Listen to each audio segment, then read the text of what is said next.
The body of a 12-year-old boy was recovered from the Red River in Clarksville today. Thanks so much for joining us. I'm Marius Payton. William Tombo went missing on Sunday after wading into the river.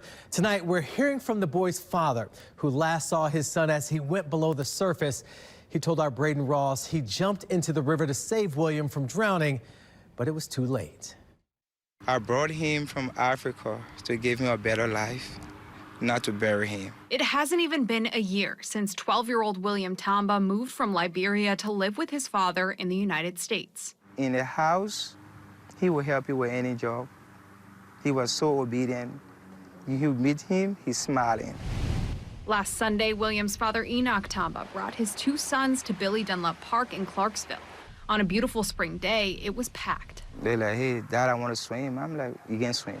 Enoch says he let them play in the shallow water because there were so many other children and parents around.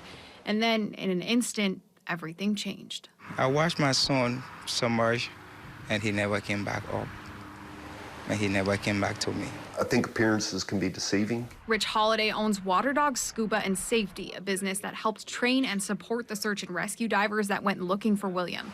He says swimming in rivers and lakes can be especially dangerous when you're not familiar with them. You could be 1 minute wading up to your shin deep, and the next thing you take a step in the wrong direction and you're chest deep or over your head in water. First responders say there have been multiple drownings at Billy Dunlop Park in recent years. The director of Clarksville Parks and Recreation told me there are warning signs posted at the park, including one warning patrons of a drop-off in the water.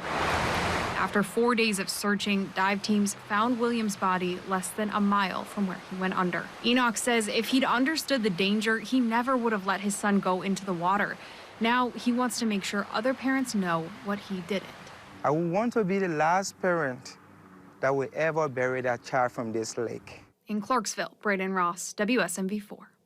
Wow. Drowning is the leading cause of death for Tennessee children between the ages of 1 and 4. As many of us prepare for the summer near the water, here are a few things you can do to keep yourself and your kids safe.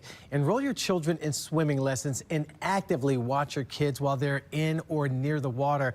If you see someone you think could be drowning, find a flotation device or something for the person to hold on to. Once they're out of the water, start CPR if they're not breathing. If they are breathing, put them in the rescue position.